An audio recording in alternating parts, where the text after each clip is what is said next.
নমস্কার। কবি সুকুমার রায়ের লেখা কবিতা সৎপাত্র। শুনতে পেলুম পোস্তা গিয়ে, তোমার নাকি মেয়ের বিয়ে। গঙ্গারামকে পাত্র পেরে জানতে চাও সে কেমন ছেলে।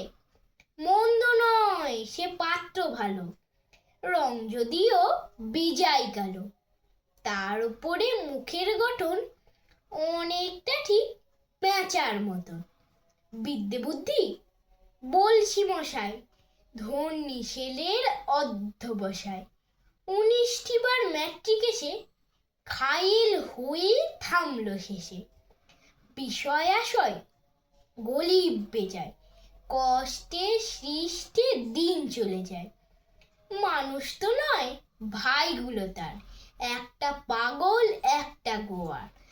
আরেকটি সে তৈরি ছেলে, চাল করে নোট গেছেন জেলে। কনিষ্ঠটি তবলা বাজায়, যাত্রা দলে 5 টাকা পায়। গঙ্গারাম তো কেবল ভোগে পিলের জ্বর আর পাণ্ডু রোগে, কিন্তু তারা উচ্চ ঘর কংসরাজের বংশধর।